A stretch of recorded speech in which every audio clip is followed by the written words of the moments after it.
This is A View from the Bunker. Now, here's Derek Gilbert. The Middle East is in turmoil right now. Trying to understand it just in terms of geopolitics doesn't really offer all the answers. Welcome to A View from the Bunker. I'm Derek Gilbert. Joining me is a gentleman who's been a guest on the program before, has really helped open my eyes to understanding some of the forces or influences that drive the Islamic participants in what's going on in the Middle East. But he's not been on the program for far too long. He's got a PhD in Islamic eschatology. He's the author of a number of books we recommend. Holiest Wars, Islamic Mahdis, Their Jihads, and Osama bin Laden. 10 years captivation with the Mahdis camps, sects, lies, and the caliphate. The Coin of the Islamic Realm, the one I read most recently, Insurgencies in the Ottoman Empire, 1416 through 1916. And if you're looking for something a little lighter, if you're a fan of Tolkien, I highly recommend High Towers and Strong Places, A Political History of Middle Earth. We welcome back to the program Dr. Timothy Furnish. Tim, it's good to see you again. Good to be back, Derek. And by the way, I am writing a military history of Middle Earth right now. I'm about 34,000 words into it. So God willing, it will be done, I hope, at the latest by this summer. Been waiting for that one. I know, it's been a while. I got sidetracked, but it's coming. It's coming. Well, you got a teaching career now. So how are you finding academia? I'm just curious. Well, I adjuncted a couple of places, undergraduate and graduate. So since I'm an adjunct, I stay out of all that political stuff. Oh, okay. I my full-time job really is writing, but my wife said since my books weren't selling as well as I had hoped, she said go find another part-time job. So that's why I'm teaching.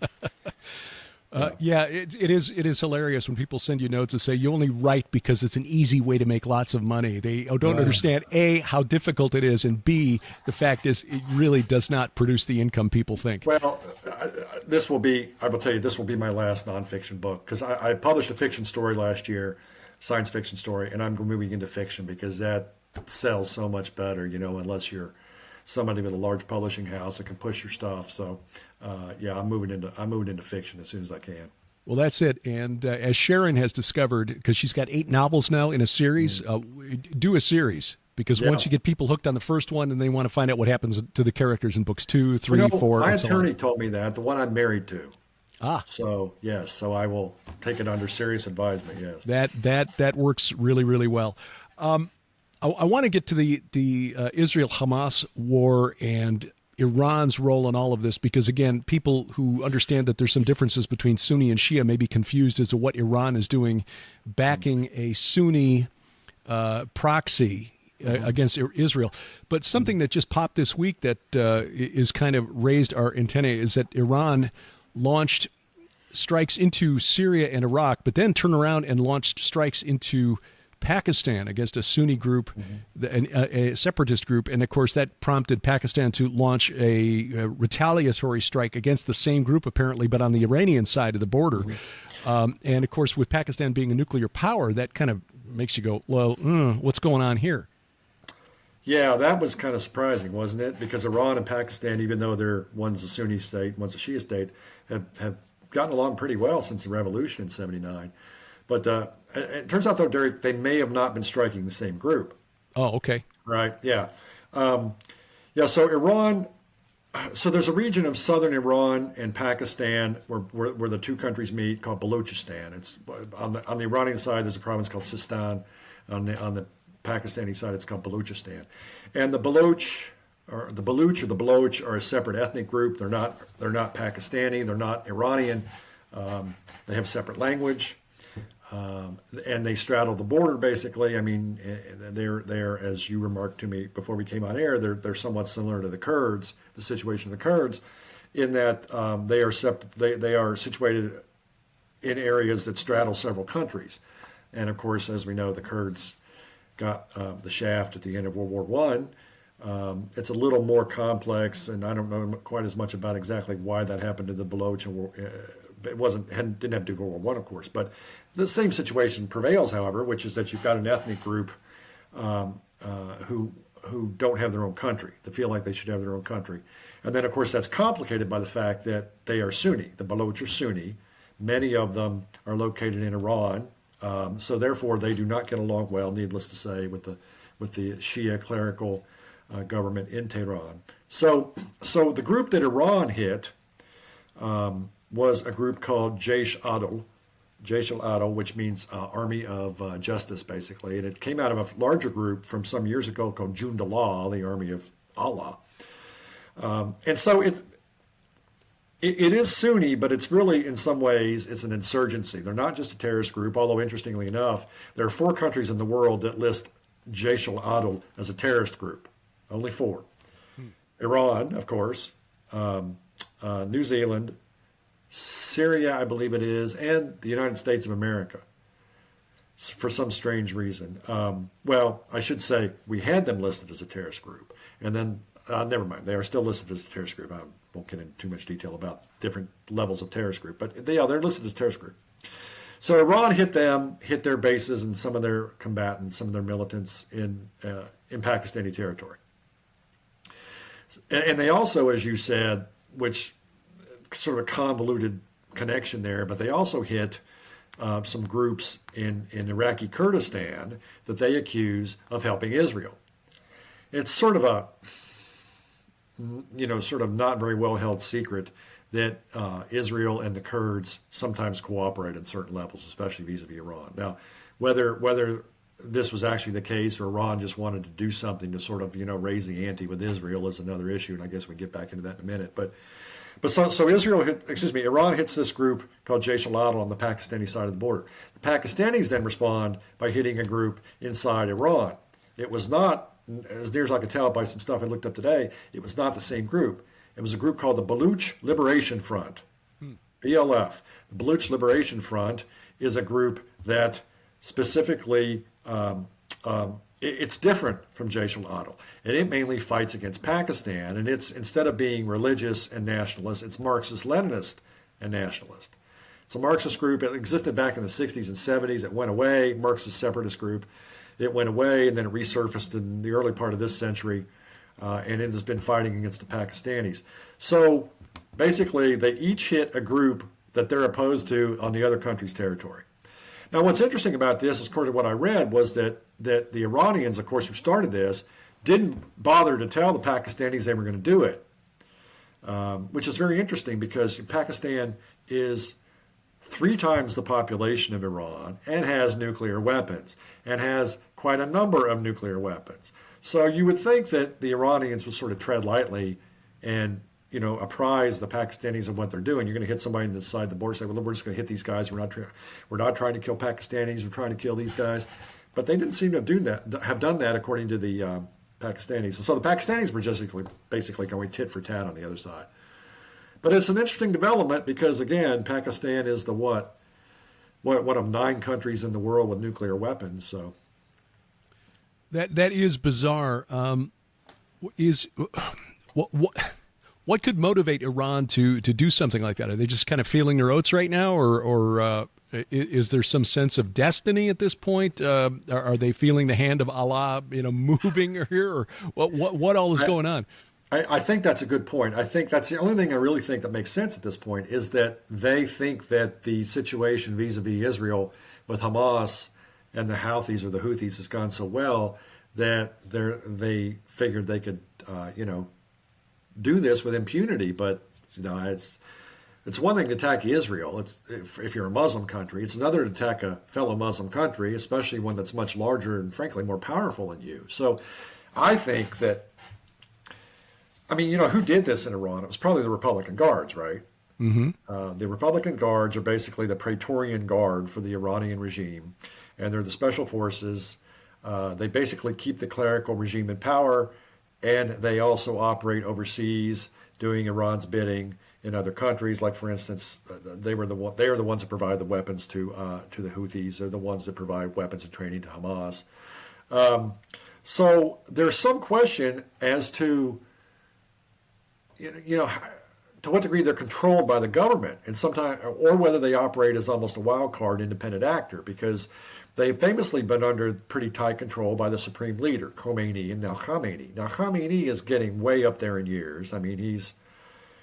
He doesn't seem to be nearly as bad as Joe Biden is, but he's getting way up there in years. And did they slip the leash with him a little bit? Maybe. And then there's an issue of the president of Iran is Ibrahim Raisi. Ibrahim Raisi probably makes Khamenei look like, Gandhi. I mean, he is a real nasty piece of work. And the betting is that he's probably going to be the next supreme leader of Iran.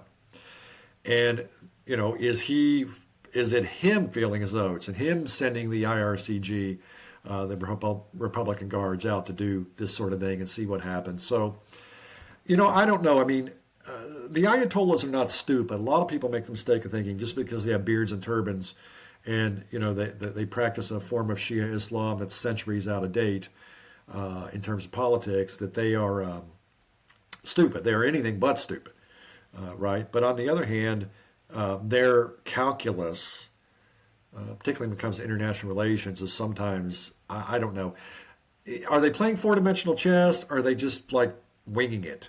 I honestly, I don't know. I don't know at this point. But if I had to bet, I would say that Raisi is meddling in this, and he's trying to see how far they can push neighboring countries.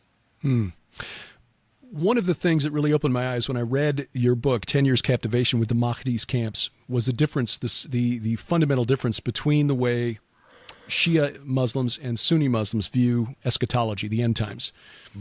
It's struck me as almost similar in some ways to the way, Christians, especially premillennial, pre-tribulational Christians, would view the end times versus, Jews, who would be looking for a geopolitical savior. I mean, it's what they were looking for in the first century, which is why they missed Jesus. And Christians would say, well, no, he's coming back when he's going to come back, which, if I understood correctly from your book, that's kind of what Shia Islam teaches, whereas Sunnis believe if they get a guy who's powerful enough, charismatic enough, and can get enough guns, he can become the Mahdi. Is that a fair, very simplistic, but a fair characterization? Yeah, I think in many ways that's accurate. You got to fine tune it a little bit, but yeah, basically the biggest difference is for the Shia, the 12er Shia. Mind you, there's more than one kind of Shia. Yep. For instance, Yemen, they're 5er Shia, not 12ers, so they don't believe in the returning 12th Imam. But the largest group, which is in Iran and Iraq, Azerbaijan, and to some degree Lebanon, the Shia there believe in the 12th Imam descended from Muhammad through Ali's line, disappeared in the 9th century, and that as a young boy, he's been kept in sort of a state of stasis by Allah, and he at some point grows up, I guess, in there, and then Allah sends him back as a fully grown man to carry out his will and basically take over the world.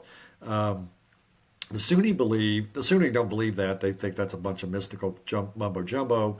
The Sunnis believe that, according to the hadiths, the sayings of Muhammad outside of the Quran, of which there are a number about the Mahdi. And by the way, the Mahdi is nowhere in the Quran. There's nothing in the Quran about the Mahdi. This all comes from hadiths, alleged sayings of Muhammad, which is why a lot of Muslims reject it out of hand. But of course, many don't. The Sunni believe that the Mahdi is someone, as you said, who basically will prove himself on the world stage, and he will be a great Muslim leader who will be, leader of a certain one country or kingdom or caliphate, and then regionally, and then eventually people will go, oh, well, this is the Mahdi. He sort of grows into the role, I guess. And so therefore, that's why throughout history, as I point out in my first book, it's been much easier to claim to be the Mahdi in a Sunni environment, because you basically just have to be able to lead jihad, and if you're reasonably successful, you can start making wild claims about that sort of thing. Whereas with the Shia, you have to establish, I'm this guy that disappeared 1,200 years ago, and here I am back, and let me prove you. Here's my bona fides. It's a little more difficult on that end, which is why I've always said if there's anybody that claims to be the Mahdi, it's not going to be in a Shia country like Iran. It's going to be in a Sunni country, because historically that's always what it's been. Oh, by the way, Derek, let me tell you, I mentioned this because in the class I teach in college world history, we just did the Hebrews and the Near East last week, and I assigned them to write a paper on the Ark of the Covenant, and so I assigned them an article I wrote on this and the different theories about what happened to the Ark. But in Islamic tradition, there's a hadith that says that the Ark of the Covenant was actually stowed in the Sea of Galilee, or Lake Tiberias, and then when the Mahdi shows up, the Sunni Mahdi that is, this is a Sunni hadith, that he will go to the Sea of Galilee and somehow fish that out And that will be part of his proof that he's the Mahdi, because he now has the Ark of the Covenant and the power from it, so on and so forth. So That's very interesting. yeah, it's kind of interesting. So basically, yeah, that's the major difference. I mean, really, actually, the Mahdi, the Sunni Mahdi or the Shia Mahdi or the 12th Imam, as they call them, largely do the same thing, but one, takes over the world for Sunni Islam and one takes over the world for Shia Islam, which, for those of us that aren't Muslim wouldn't be much of a difference, would it? So, of course, they both get help from Jesus. They both get help from the returned Jesus, because in Islamic tradition, Jesus was a prophet who didn't die. He went to heaven before he died, before the crucifixion killed him. Before he was crucified, actually, and then he will return. But basically, he's sort of almost the Mahdi's assistant in both Sunni and Shia thought, and his major role is to kill the Dajjal, the Antichrist, and then basically frees up the Mahdi to do his sort of secular takeover of the world, if you will. Which again then brings us back to what the Ayatollahs think they're doing if they're not supposed to be able to prompt the 12th Imam's return. Hotwire the apocalypse. Yes. Yeah, exactly. Because I heard that a lot when I was hosting secular talk radio back in 2006 and 07. This was a big thing on the national talk shows. Ahmadinejad, who was the president at the time, wants to hotwire the apocalypse. He wants to blow Israel off the map, turn it into a sea of radioactive glass. Was pushing that right and left. Glenn Beck and Sean Hannity both. Yeah. And I was the local host on the Columbia, Missouri radio station where I was, and I was like, I don't think that sounds right, but I hadn't been introduced to your work just yet. What's funny is at one point, Beck's people contacted me about being on his show, and they wanted a copy of my book, and so I got him a copy of my book, and then I never heard from him again. So I guess I didn't actually espouse the proper narrative on that. Yeah. So I guess the question is, what do the Shia think they might accomplish by provoking or backing the play of Hamas against Israel? Oh, well, look, there are Ayatollahs. You could find Ayatollahs that believe in hotwiring the apocalypse, all right? It, however, is not the mainstream view in Twelver Shiism. The mainstream view in Twelver Shiism, as near as I can ascertain, and I've studied it a lot, and I've actually been to Iran and made it back with all of my digits, believe it or not, for your viewers, your listeners. Probably one of the stupider things I ever did, that I went to Iran, but I was like, it's a free trip on the Ayatollah's dime, and that was back in 2008. Anyway, I wrote an article. I wrote two articles about it. One was in the Lutheran Witness, because I was Lutheran at the time, and the other one was, believe it or not, in the Weekly Standard, before the Weekly Standard went kaput. Yeah. But I wrote something for Bill Kristol's people. What was wrong with me? Anyway, they paid me, so what the heck.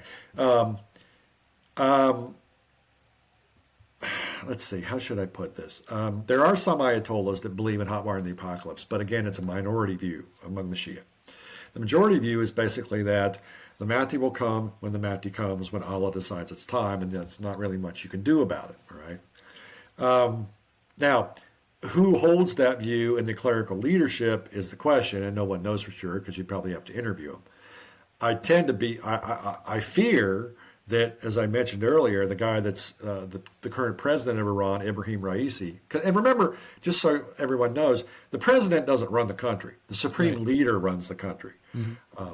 But the president, this president will probably, very likely, I think, be the next supreme leader when Khamenei goes to meet the Houris in the afterlife, although he'll probably get a rude awakening, I think. I think he won't wake up in a very hot place, but that's just me. So the thing with Iran, I mean, everything that Iran does is not eschatological. That's the mistake some people make. You think everything's eschatological. Well, not everything. Some of it's just pure power politics, right? Iran, since the revolution, even before the revolution, when Khomeini was doing his diatribes on cassette tape and sending them back to Iran back in the 70s so they could be clandestinely listened to when the Shah was in power, which eventually turned out they worked really well because they prepared the way for his revolution. Khomeini has always been adamantly opposed to Israel. A lot of Muslim intellectuals were opposed to Israel, on regional power politics grounds. with this king of Saudi Arabia. I mean, Abdulaziz famously was. So, I mean, a number of them were Ibn Saud, I should say. So then once the revolution occurred, it became a staple of Iranian foreign policy.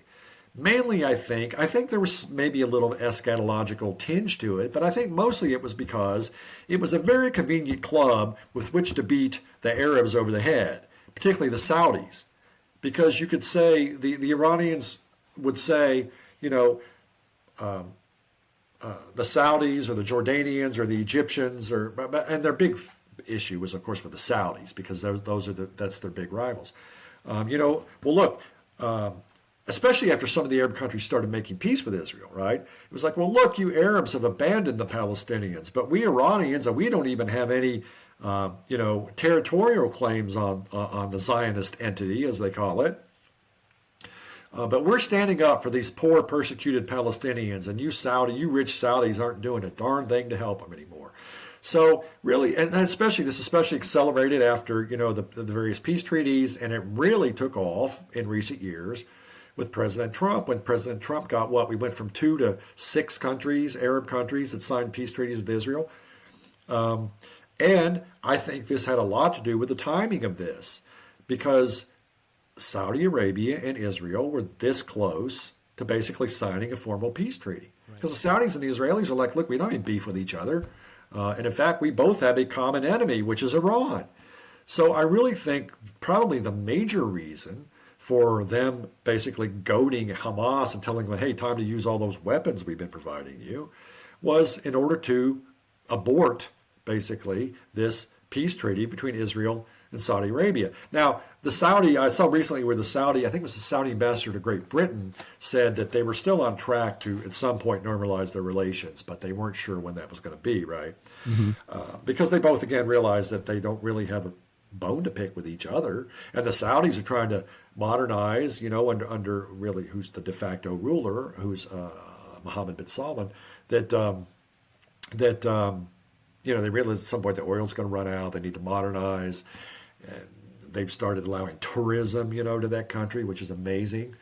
So I think the major reason was that Iran wanted to short circuit this rapprochement between the Saudis and the Israelis, and I think too. I mean, if you go back and look, I wrote an article in the stream when this happened. It was called what I call it, Hamas, Iran's bloodthirsty sock puppet. It's up on the stream. And I went through some of the various reasons they did this. I think part of it was because, Russia and Iran are, I wouldn't say allies, but they get along in some ways, and they cooperate in certain issues. And you notice what happened after this Hamas-Israel dust-up. Ukraine kind of got pushed to the back pages, right? It did, yeah. There's part of that too. I also think there was an element, although less important probably than those two things, there was an element that, Turkey and Israel used to be basically allies. I remember I think it was my first and second trips to Israel, 2003 and 2007. And both times I remember being in Israel and whatever hotel I stayed at, in Jerusalem, that was, Tel Aviv or Jerusalem, I think it was both. There were Turkish army officers, Turkish military officers staying there. But then Erdogan got annoyed with the Israelis, and besides Saudi Arabia, Iran's other big rival, of course, is Turkey. Turkey has a different approach than the Saudis do, but the Turks have a lot of cachet from the fact that the Ottomans ran the place for hundreds of years. But there were rumors that Erdogan was actually thinking about reestablishing relations with Israel.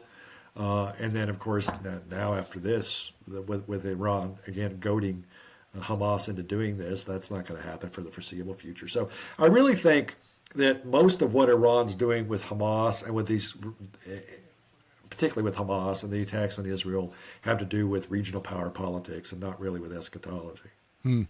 For people who aren't familiar with the differences between Sunni and Shia and why there's so much conflict between those two major divisions within Islam, what is the problem between the Sunnis and the Shias? Why don't they like each other, and how intense is that dislike? Yeah.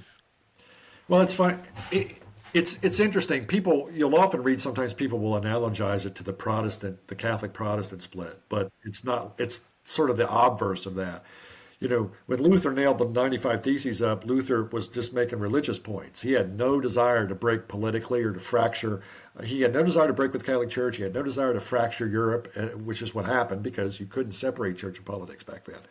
So that was the Protestant Reformation was a theological issue that became political. The Sunni-Shia split is the opposite. It's a political issue that became theological because it's a fight over who's going to be the caliph. It's a fight over who's going to succeed Muhammad as the ruler, which is what the caliphs were. The caliphs were. Khalifa in Arabic means to succeed, to come after. So after Muhammad died, although he had 11 wives, none of them were sons. And, 7th century Arabia is not going to put a woman in charge. I mean, for gosh sakes, 21st century Arabia is not going to put a woman in charge. So who becomes the head of the Islamic community? Not as prophet, because the Muslims believe that ends with, the Sunnis believe that ends with Muhammad. But as the other two roles Muhammad had, which were political ruler, king basically, and commander of the armies. So you need somebody to do that. The Sunnis basically, the small coterie of power brokers that were electing, I mean, we don't know exactly, but probably a couple of dozen guys at most, picking the caliph. I mean, if Muhammad had a son, they probably would have picked him, but they didn't have one. So you couldn't establish monarchy, and they just said, well, we're just going to pick whoever we think can lead jihad. And basically, the characteristics required became, can you lead jihad, and are you a pious practicing Muslim? And basically, was what later they added more, but that was the two main ones. But there was a minority group within the Islamic community called the Shiat Ali, the faction of Ali, hence the word Shia eventually. It's gets shortened to Shia. Said that, well, if Muhammad doesn't have a son, we have to find the nearest male relative because Allah has given the bloodline of the Prophet Muhammad some special ability to lead. Well, the closest male relative to Muhammad was his much younger cousin, Ali, who also had the political sense to marry Muhammad's daughter. Well, that came in Fatima, which, good career move. He didn't make the cut for the first caliph, didn't make the cut for the second, didn't make the cut for the third, and finally he made the cut later on. And it turned into a civil war because most Muslims didn't think there should be this, hereditary imperative. And he was eventually assassinated. And then basically what happened is the majority of Muslims came to believe you didn't need any sort of bloodline descendant from Muhammad to be the leader. This became known as the Sunnis.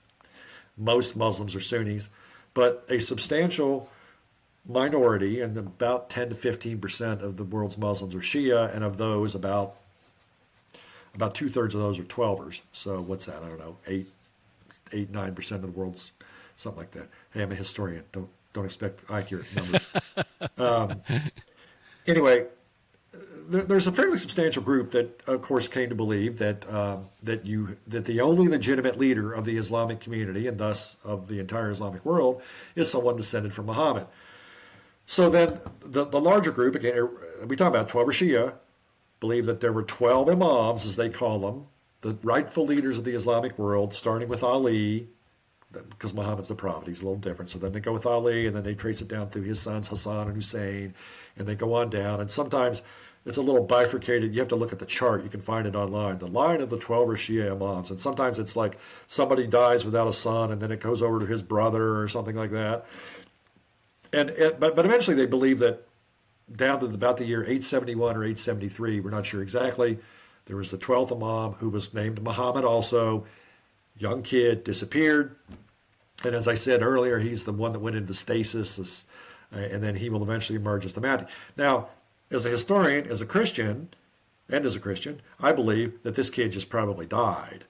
And that, but if there be no other male relatives to pass on the line of imams, then your branch of the religion dies out. So I believe they came up with this elaborate theory. And I got to hand it to them. I mean, they've convinced millions of people over the years to believe this, and still to believe it. I mean, it's sort of like the Islamic King Arthur. He'll return in the hour of greatest need, or something like that. That's a very good analogy. Yeah, that's very good. Yeah. Except there's probably more I don't know, I probably believe more in King Arthur than this one, but anyway, but that's the difference. And so, a lot of it's religious, but I mean, it's political and religious. And then the Shia adopts certain viewpoints theologically that aren't exactly the same. There tends to be more mysticism in Shiism. Mysticism is looked upon with very much a jaundiced eye in the Sunni world. Most of the Sunnis are very matter of fact. You read the Quran, you pray 5 times a day, you go to mosque on Friday, you follow the Sharia, whatever degree of Sharia you have in your country, and you're good to go with Allah, right? The Shia are more sort of mystical. They believe that they're more sort of like the Sufis, which are the mystics of Islam, and they believe that there's a little bit more to it than that. But again, the big one you point out is that they believe in basically a deliverer, and you'll often see even Islamic sources will refer to him as the Savior, and I think that confuses people because Jesus as the Savior is quite different from this. This is exactly like you said. This is like the Old Testament Sheikh. This is the Messiah of the Old Testament, the one that the Jews were looking for under Roman occupation. Right. And who, by the way, I wrote an article on Stream on this too before Christmas about the run up to Jesus, because in the 1st century BC, Rome having taken over Judea in 63 BC, up until 66 AD, right, and really going on up into the early part of the 2nd century AD, there was just a proliferation of people claiming to be the Messiah in Judea. Yeah, and it was really complicated because not only did you have the Romans come in there, you had the Parthians came in there and took over for a little while, and Herod the Great went to Rome, got permission from Mark Antony to come back with an army, and in fact there was a segment of the Essenes who thought that Herod was the Messiah when he arrived. And I didn't know that. Really? Oh yeah. Herod was looked at as because he led a successful military action to push the Parthians out. And so they thought, okay, he's the guy. Oh, wait, no, he's aligned with the Romans, and the Romans are still here. So, okay, he's not the guy. Right. But actually, Herod was very friendly to the Essenes because there was an Essene by the name of Menachem who prophesied that Herod would one day become king. And so that's why there's an Essene quarter in Jerusalem to this day. That's interesting. So it's very similar. So the Mahdi in Islam is very much like what the Jews were looking for in 1st century AD, which was basically a warlord to take over militarily and politically, and not some guy that's going to suffer and die on a cross. It's a whole different perspective. And you kind of alluded a little bit to the other difference that we in the West don't often understand. I very famously, in my own mind, this is one of those moments I wish I could take back. Back in the early 80s, one of our exchange students at Knox College in Galesburg, Illinois, was Mahmoud, who was an Iranian. And during breaks in the school calendar, he had to go back and fight in the war against Saddam Hussein.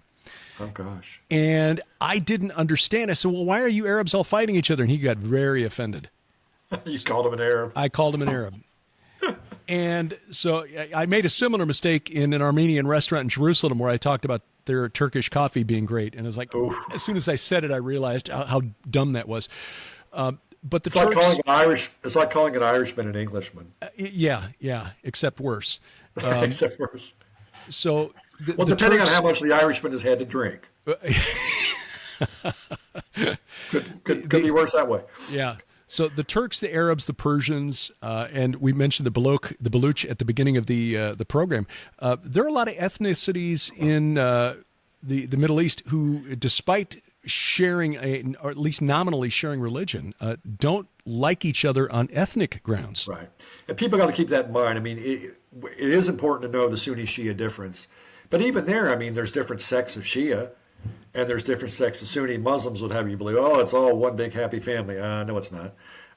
And even then, it can be overridden by tribal and ethnic loyalties, as you point out. I mean, the Turks, the 3 major groups in the Middle East, ethno-linguistically, are the Arabs, the Turks, and the Iranians, the Persians. But there's the Baloch, and then there's the Kurds. The Kurds are their own thing. If you ever you can Google ethno-linguistic map of the Middle East and just look at it sometime. There are dozens and dozens of ethnic groups in the Middle East. Yeah, Alawites and Druze and other religious groups that are little splinters off of the main sects as well. So what is it? What is driving Hamas then? What is their goal? I mean, is it geopolitical or is it religious? Yes, elimination of Israel. Right. I mean, Hamas, Harikat al-Muqawama al-Islamiyya, it's an acronym for the Islamic resistance movement. Hamas is the Palestinian branch of the Muslim Brotherhood. Unlike the larger Muslim Brotherhood, Hamas has gone whole hog, if that's not an Islamophobic thing to say. Hamas has gone whole hog with basically militant jihad. I mean, the Muslim Brotherhood, people argue about this. I don't want to get off track too much, but people argue about whether the Muslim Brotherhood should be a terrorist organization. I don't think the Muslim Brotherhood as a whole should be classified as a terrorist organization because it's mainly political. However, its offshoots like Hamas that clearly engage in jihad and terrorism should be. So Hamas came to be in 1987, and then it was basically sort of competing. Back then, I mean, you still had the PLO and you had those groups. The PLO, who is, of course, secular nationalist, but terrorist, and a number of other groups like the PFLP, Popular Front for Liberation of Palestine, which is avowedly Marxist. So you had a number of groups opposed to Israel, and Hamas was part of the sort of new wave of Islamic resistance to Israel, because the PLO had always been simply secular nationalist, and some of the other groups were Marxists, as I said. And so basically they were underground in a terrorist group fighting against Israel, but then they started participating in elections, getting into the electoral process like the Muslim Brotherhood itself did, of course, in places like Egypt. And then they won the elections in 2006. And remember, you've got the Palestinian territories are basically two widely separated territories. There's the West Bank, and then there's Gaza Strip. And the Hamas won the elections in both sides, but the Palestinian Authority, which is what the political group that grew out of the PLO, quickly moved to kick them out of the West Bank so they could maintain control of the West Bank. So basically the only place they could take power was in the Gaza Strip. Nobody wants anything to do with the Gaza Strip, including the Egyptians. I don't know if you've seen these in the media lately. They've had those pictures up of those giant, like 30-foot tall walls and with concertina wire that the Egyptians have built. I mean, look, you got to feel bad for the Palestinians in some ways in the Gaza Strip. I mean, first of all of them didn't vote for Hamas. Hamas got I don't know if it was even 50% of the vote. It might have been a plurality. I'd have to go look. It might have been slightly over majority, but there's still a lot of Palestinians that didn't vote for Hamas. They're stuck there in the Gaza Strip. Egypt won't take them. Jordan won't take them. The Saudis won't take them. Nobody will take them. And so they're stuck there. And with the Israeli offensive going on, and Israel certainly has a very legitimate beef against Hamas. There's no doubt about that. But Hamas, if you look at their organization, they look at what they avowedly have said, they want to eliminate Israel. They think Israel is an illegitimate state, that all the Jews that live there should go somewhere else. Or if they want to stay there, they would have to live under Islamic law, because Hamas clearly wants Islamic law. They've said this. So that's what they want. And basically, they may get help from a few other places. I mean, there have been arguments that the Turks under Erdogan have been helping them some, but it's pretty clear that their main supplier of both funds and weapons is Iran, and Iran, as I said earlier, basically supports them in order to mainly, again, to make the other Arab countries, to make the other Muslim countries, particularly Arab countries, look bad. But also, it is a plank of the Iranian Republic, the Islamic Republic of Iran's constitution, that Israel is a foreign entity. They call it the Zionist entity, that it was basically imposed by colonialism, and therefore it needs to cease to exist. Yeah, I was surprised when I went back and did a little more reading of the history of the region and found that Israel tried to give Gaza back to Egypt after the Yom Kippur War in 1973, and Egypt wouldn't take it. You take it. No, you take it. No. But that was just a year or so after the PLO, which had been in Jordan, in refugee camps there.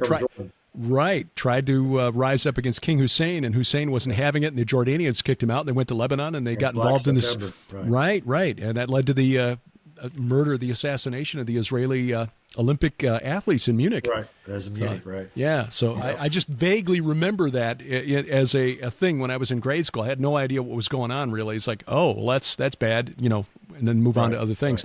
Right. You normally don't kill people at the Olympics. It's kind of frowned upon. Yeah, it is. That's, but this is history that we in the West tend to forget. We tend to forget that there's a 14th century history of Islam and its relations with other nations, other religions, other parts of the world. I mean, one of the reasons the West is called the West is that's all that was left after the armies of Islam got done with Christendom back in the 7th and 8th centuries.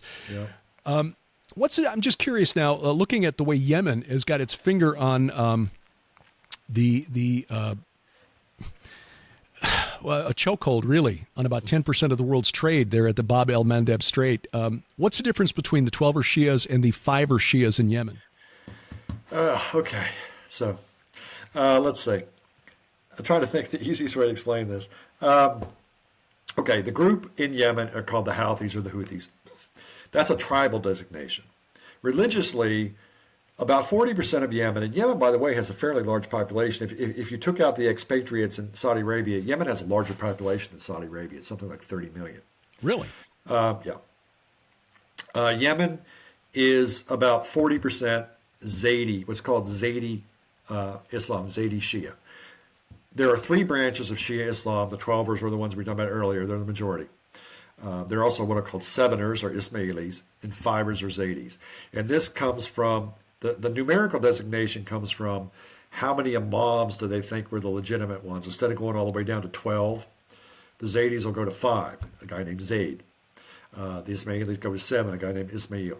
So basically, it's a dispute about whether the line after them was legitimate or not. Because remember earlier I said sometimes an imam would die and he wouldn't have any kids, and then it would pass to his brother or something like that. So there are arguments about that. So basically what happened was a group of Shia that believed that there were only 5 legitimate imams came to power in Iran. And interestingly, I mean, this happened about, 900 and some AD. They've been there for over 1,000 years. And what's really ironic too is that they actually were sort of converted, I guess you could say, to this brand of Islam by Zaydi missionaries from near the Caspian Sea in what is now Iran. This was before Iran became 12.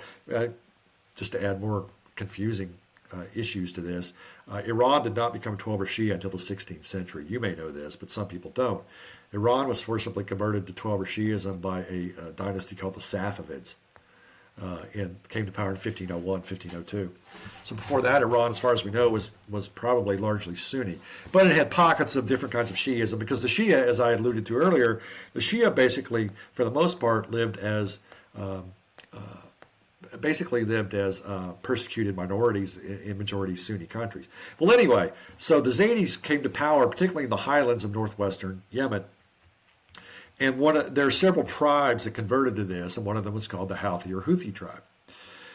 So it's you can kind of differentiate. Zaydi or 5er Shiism is the brand of Islam they practice, and it's very similar to the Shiism of Iran. With the difference is it's less eschatological, because they don't believe they're waiting on some sort of imam to return, like the 12th imam comes back, as the Messiah, messianic figure in 12. They don't believe in that, but they do believe in basically that traditionally Zaydi or 5er Shiism believes that the leader, every generation, I guess, sort of has a Mahdi-like figure that leads them, but he's basically just sort of like a mini caliph, if you will, right?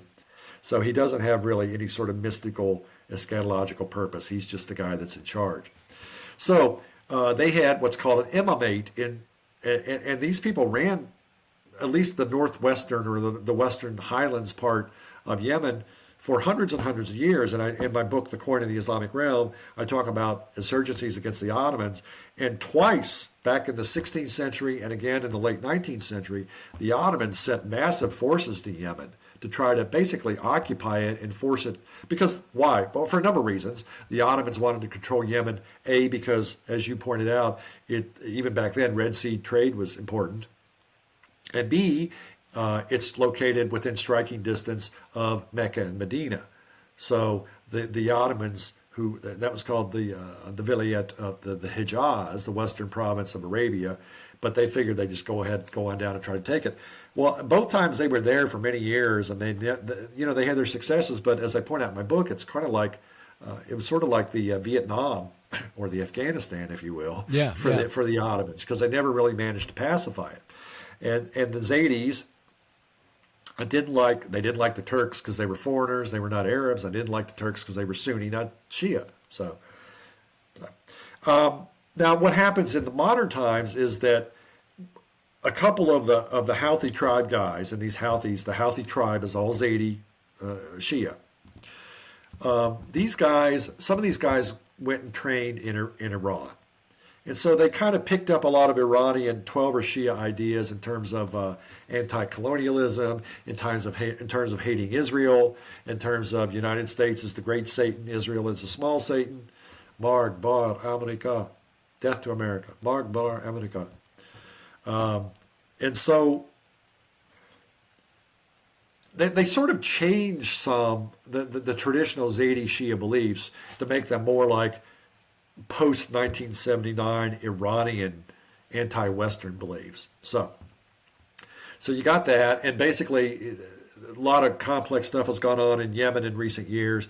But basically what's happened is this group, these folks, have taken over, not all, but they took over the capital and much of northwestern Yemen, and other parts of Yemen they don't control. And they just basically invited the Iranians in. The Iranians are one of the few groups that's willing to help them. And I really think, if you look up the movement was actually called Ansar Allah, which is makes partisans of Allah, basically. It was originally what it's called. And if you look up their little logo, I had it up here earlier. Basically, it says their official flag. It says, hang on a second, Derek, I'm just going to go look it up, but I'm trying to remember what it says. It says, death to America, death to Israel, death to Jews, something like that. Now, needless to say, that has not traditionally been a viewpoint of Zaydi Shia, because for most of Zaydi Shia's existence, there wasn't an America, and there wasn't an Israel. And actually, you probably know this, there was actually a fairly vibrant and not inconsiderable Jewish community in Yemen. Right. Good friend of ours who owns a tour company that we used to go to Israel is married to a Yemeni Jew. Yeah. So. One of my Arabic professors at Ohio State when I was in graduate school was a Yemeni Yemeni Jew. He was a Yemeni Jew, spoke fluent Arabic, of course, because he was from Yemen. Mm-hmm. I don't think there are many of those folks left there anymore. There are not. But I tend to think that a lot of this is just modern politics. Nobody really will help, not to make excuses for the Houthis, but basically Iran's willing to help them. And they do have, again, I learned this in writing this book about how much the Ottomans fought them and occupied their country.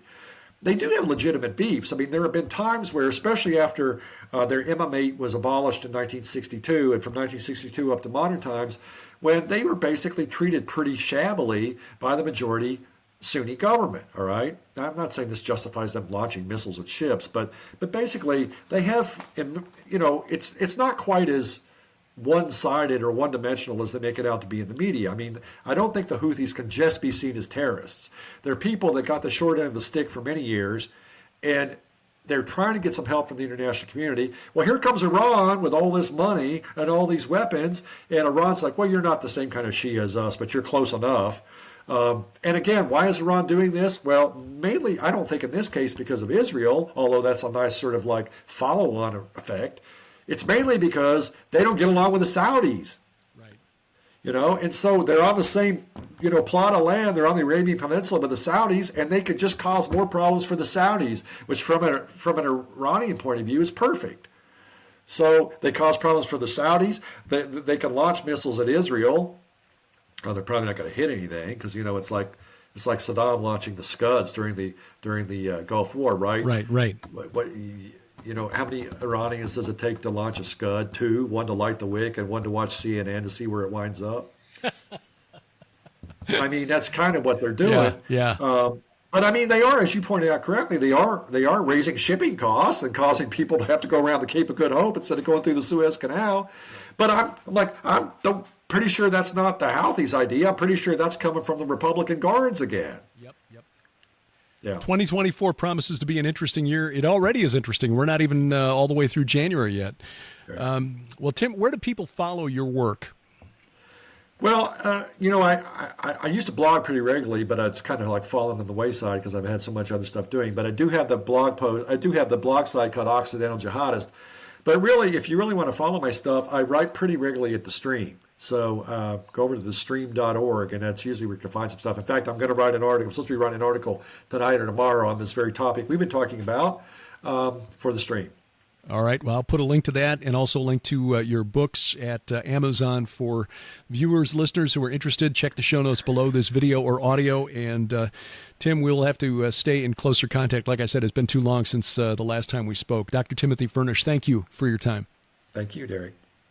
Again, check the show notes for links to the books by Dr. Timothy Furnish. I defer to him in all things related to Islamic eschatology, kind of a very narrow academic topic for most of us Westerners, but we are thankful that Tim has followed this leading, and while his books may not sell as well as he would hope, those of us who have actually purchased and read them are truly blessed by the information. Coming up, another group besides Islamic fundamentalists whose actions seem to defy logic, that would be American progressives, whose actions, conclusions defy logic. For example, here in these United States, where we can, I think, confidently say without fear of contradiction that we are in the midst of an obesity pandemic, can we face a crisis called food deserts? Yes, food deserts in a land filled with fat people. Lest they're pointing the lands. That is straight ahead as A View from the Bunker continues.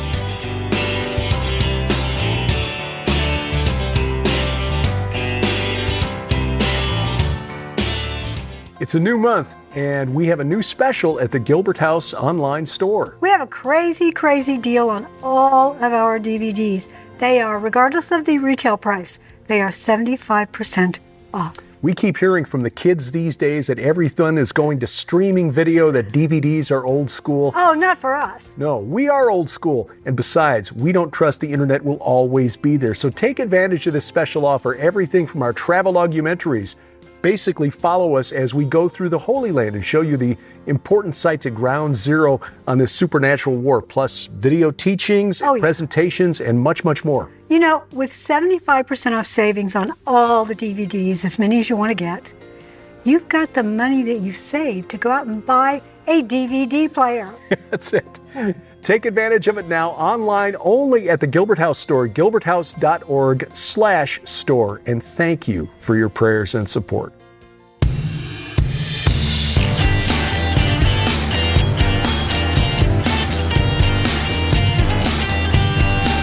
Talking the walk every Sunday night from these beautiful Missouri Ozarks. This is A View from the Bunker. I'm Derek Gilbert. You'll find us online at VFTB.net. Our web hub for everything we do, gilberthouse.org, gilberthouse.org, my personal website, derekpgilbert.com, social media, Twitter X, formerly Twitter, @ViewFromBunker, or @Derek Gilbert. That's D-E-R-E-K, by the way. Use as few letters as you can get away with to spell it, and you'll probably get it right.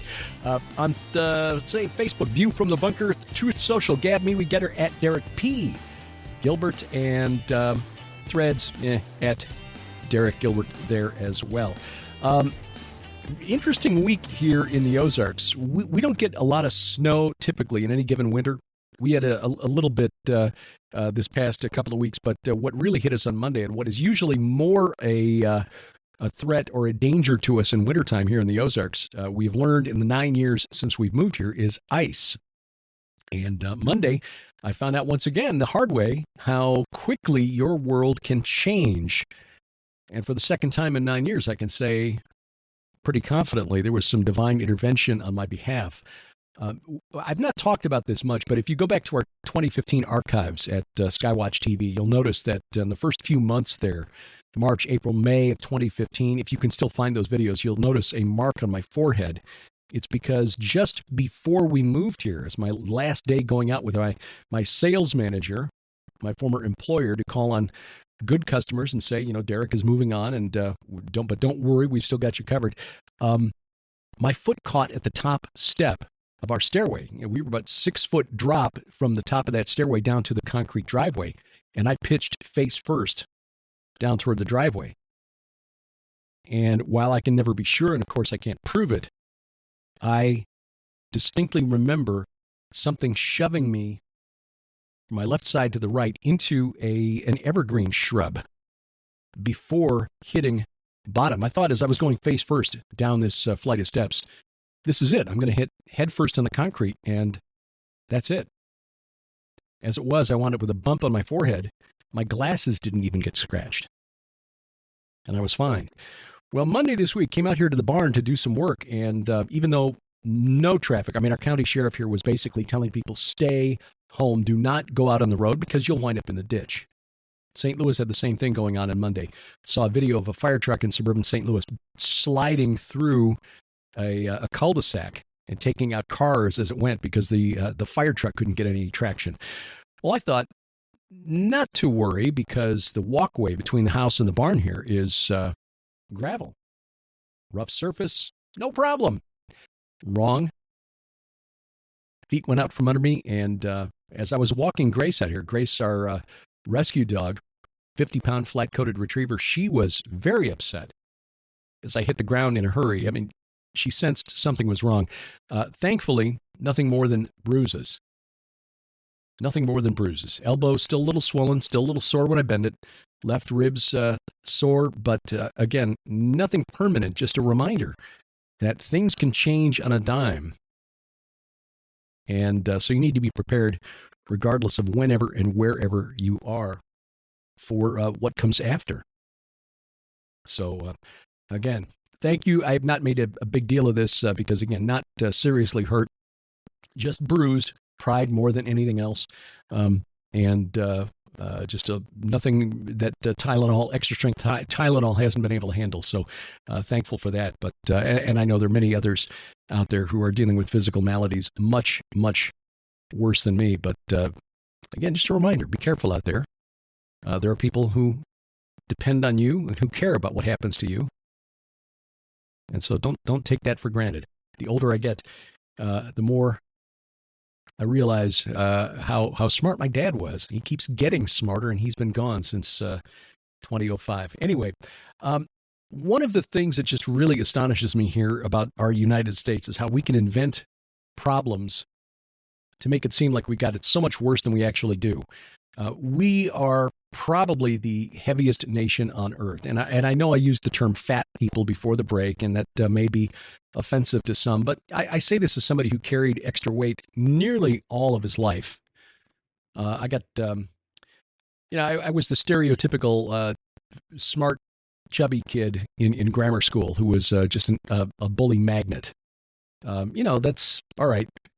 You deal with it. You learn to grow from it when you grow older, and you move on. And thankfully, again, through the Holy Spirit and through the love of a wonderful woman, I've been able to get beyond those hangups that might have been caused by being the bully magnet in grammar school. And I will say that having Grace has really helped as well. Eating healthy has done a lot.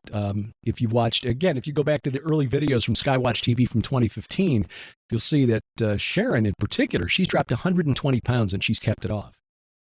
I've lost 50 pounds and I've kept it off. And it's not really through any exercise, because mostly what we do is write and talk. So there's not a lot of exercise in that. But if you eat properly, getting rid of junk carbohydrates mostly, and pushing more protein, fruit, and veg, you can do a lot just with that. And that is mainly what we've done. And even then adding a little exercise to that with Grace, the wonder dog here, except for this week, because it's just been too icy and then too muddy since then, because it's been raining ever since it warmed up after the ice storm Monday.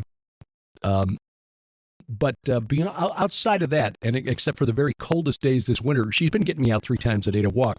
And I've dropped another 5 pounds just from walking 3 times a day. Well, here in America, though, 21st century America in particular, we are so sedentary and our food choices are so poor that we are the most obese civilization in history, I think. That's probably a safe statement to make. But here in America, while we've got the majority of us overweight and a disturbing percentage in the category of obese and morbidly obese. I mean, this is becoming a problem even from a national security standpoint because we can't find enough kids who are physically fit enough to perform the tasks required of soldiers. That is a problem. And yet, we're told that one of the biggest problems facing our major urban centers here is food deserts. Food deserts, areas where people cannot get access to healthy food. Part of this problem, however, is the crime rate in many of our large cities, where George Soros, through his funding of political races, specifically district attorneys, has transformed many of our urban centers into places where organized theft is legal. I mean, it's not really legal, but there are so few consequences that it might as well be. And so crime rings are acting as though it is, in fact, legal. And in California, you've got that law that was passed a few years ago where anything up to $950 in shoplifting is considered a misdemeanor. And most criminals are not prosecuted for it or punished to any great extent. So you do a risk-reward analysis, and the reward of the shoplifting is much greater than the risk of being caught and punished. So why not? Retailers, finding this to be the case, are fleeing our urban centers. In Boston, Walgreens has closed down 4 stores here in a single year. Residents in the area are reportedly outraged, arguing that these retailers have a civic duty to stay and service communities in need. Now, stores like Walgreens, CVS, this is another story just out this week. In Washington, D.C., the Crown Heights location is closing down. But they haven't had any product on the shelves at the Crown Heights CVS for a year because it just walks out the front door. And then you go up the street and you've got these open-air kiosks where people are selling the stuff that they just looted from the CVS. Now, this is bad when you're losing pharmacies in those areas because now people can't get their medication that's needed. But there is no civic, moral, or legal obligation for retailers to stay in a place where they are losing money. In Chicago, there are no Walmart stores inside the city limits of Chicago any longer. Portland, Oregon has lost its a number of its major retailers. San Francisco retailers are fleeing the city left, right, and center. In Massachusetts, again, Boston being the biggest city there, retailers estimated to lose $2 billion a year to criminal theft. And we're told that the big problem in these cities is that people can't get access to food deserts. And so the reason they're obese is that they're going to the convenience store or the gas station and stocking up on chips and candy bars. Well, okay, maybe. Again, poor choices have consequences, but some of these poor choices are voting for district attorneys who don't prosecute theft, create an environment where retailers can't turn a profit and leave the city, abandoning the city and creating these so-called food deserts, despite the presence of a lot of people carrying extra weight. This is a problem. But I think what we're seeing here in these complaints about retailers fleeing cities and creating these food deserts are liberals complaining about the consequences, having to live with the consequences of their electoral choices. And that is why real estate values in places like the rural Missouri Ozarks have spiked in the last 4 years. And why we're seeing a news story this week about a venture fund based in Kentucky that plans to develop rural communities in the eastern highland rim of Tennessee and Kentucky. People who want to get away from these crime-infested extremely expensive urban centers here in these United States. So while, for example, the city of Chicago tries to solve the problem by floating the idea of city-owned grocery stores that will stay and serve the food deserts, I think Americans who see with clear eyes realize the problem is not the food deserts. The problem is who's running these big cities and why our urban centers are losing population at a rapid rate. Don't like the way things are happening in your city? Then vote differently.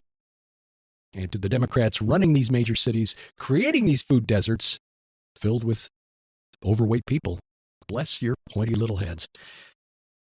We've got a couple of things on the calendar for this year, but the calendar is in flux. Obviously, we couldn't predict when we scheduled our Israel tour, the Israel-Hamas war. We'll talk more about that in just a second. Skywatch TV is a virtual conference confronting the darkness coming up in just a few weeks. Skywatch TV will have details on that coming up in the next week or two. Sharon is writing her presentation this weekend, and I have an idea in my head for what I'm going to talk about, so I will probably flesh that out here soon, record it. This will be a virtual conference. We are hoping and praying for more in-person conferences this year, and we do actually have some scheduled. For example, the first weekend in April 5th through 7th in Dallas, the Prophetic Signs in the Heavenlies Conference. This is Hear the Watchman. This will be at the Hilton DFW Lakes Conference Center in Grapevine, Texas, near the Dallas-Fort Worth Airport. Registration for this one, by the way, is just $35. $35. And why is it called Prophetic Signs in the Heavenlies? Because that's the weekend of the total eclipse. So you come to Dallas, stick around on Monday the 8th, and you can watch the total eclipse of the sun with us from the hotel. Great lineup of speakers, as always, for Hear the Watchman conferences. Paul Begley, Colonel David Giamona, Pastor Casper McLeod, David Hevner, Dr. Carrie Mayday. If you followed her during the pandemic, this is a chance to hear from her in person. Dave Hodges, Michael Boldea, Tuv Rose, John Moore, David Paxton, Doug Thornton. Look forward to talking with him about the expedition that he and Timothy Alberino took to Peru to investigate the pelicatas, the face peelers. Again, this is April 5th through the 8th. The 8th, again, the total eclipse of the sun crossing America that day. The Hilton DFW Lakes Conference Center, a great facility, and we hope to see you there. Information and registration at hearthewatchmen.com, hearthewatchmen.com. His Call Ministries. We will be back there again this June 21st through 23rd. His Call Ministries in Sparta, Missouri, the beautiful Finley River Ranch. Alec and Ginny Wade, and boy, we are honored to call them our friends. We look forward to being there. Sharon and I will be speaking. It'll just be the two of us that weekend, Friday evening, Saturday, and then Sunday morning. And you can join us as well. The theme of the conference, we just settled on that today, in fact, as I'm recording this. The theme will be The Gates of Hell, which is the title of our forthcoming book that we are working on. So since that research is top of mind, that will be the subject of the weekend. Portals, the Gates of Hell. What is the deal? In fact, you get sort of a preview, I guess, if you watch last week's View from the Bunker, the Iron and Myth discussion with Brian Godawa, Judd Burton, and Doug Van Dorn on portals. Again, June 21st through 23rd. For more information, it's hiscallministries.com, hiscallministries.com. July will be in Dayton, Ohio, actually outside Dayton, Brookville, Ohio, the Harvest Revival Center for the Go Therefore Conference. That's July 26th and 27th. Dr. Michael Lake, L.A. Marzulli, Dr. Gregory Reed, Pastor Carl Gallops, Dr. Judd Burton, Pastor Paul Begley, and then Sharon and me. We happy to be there just to watch that group to get together, but we get to speak as well, and we hope you join us. There will be streaming video available for that conference. If you can't be there in person, do take advantage of it. Either be there in person or stream the video. Again, go thereforeconference.com, July 26th and 27th, and we hope to see you there for that. The last weekend in October, we may be in the Glasgow, Scotland area. This is looking to be a strong probability. The Nephilim Anthropology Conference. And we will have more details on that as they become available, but just giving you an early heads up on that one. That looks like it should be fascinating.